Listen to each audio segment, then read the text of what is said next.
بیت المقدس مسلمانوں کا قبلہ اول ہے۔ یہ فلسطین کے شہر القدس میں واقع ہے۔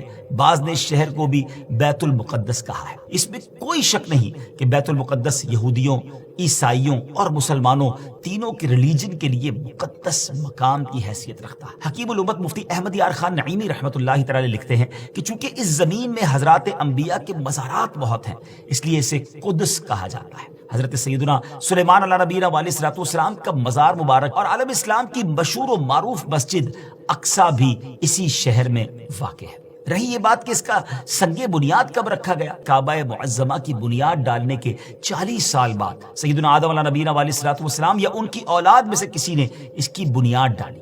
پھر اس کی تعمیر حضرت سیدنا سام بن نوح علیہ نبینا علیہ الصلوۃ والسلام نے کی۔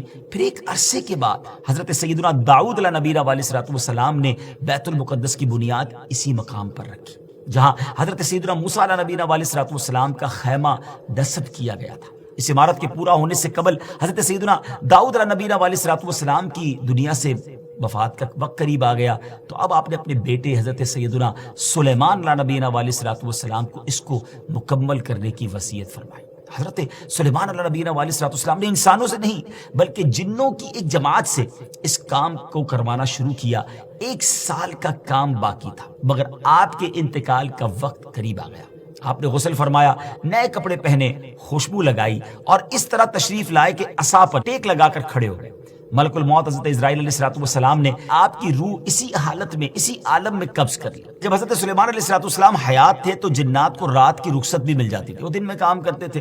حضرت سلیمان علیہ الصلوۃ والسلام بھی آرام کرنے چلے جاتے تھے، مگر آپ چونکہ اب کھڑے ہی تھے تو اب جنات کو دن رات راؤنڈ دا کلاک کام کرنا پڑ گیا۔ جیسے اس کی تعمیر کا وقت پورا ہونے لگا تو اللہ کی شان دیکھیں کہ آپ کے اس عصا کو، اس لکڑی کو دیمک نے کھایا اور آپ کا جسم زمین پر تشریف لایا۔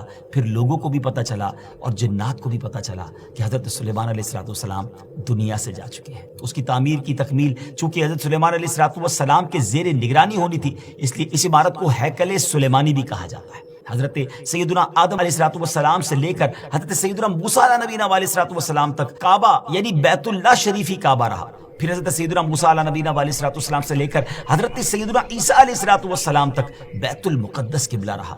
اور ہجرت کے بعد مدینہ منورہ میں بھی مسلمان 16 یا 17 مہینے تک بیت المقدس کی طرف ہی رک کر کے نمازیں پڑھتے رہے۔ ہجرت کے 1 سال 5.5 مہینے کے بعد 15ویں رجب پیر کے دن مسجد بنی سلمہ میں نماز ظہر کے درمیان قبلے کی تبدیلی ہوئی اور اللہ پاک نے پیارے آقا علیہ الصلوۃ والسلام کی خواہش کے مطابق مسلمانوں کا جو کعبہ ہے، قبلہ ہے، وہ کعبہ کو فرما دیا اور اب مسلمان کعبے کی طرف رک کر کے نماز ادا کرنے لگے۔ اس مقام پر آج بھی مسجد قبلتین قائم ہے۔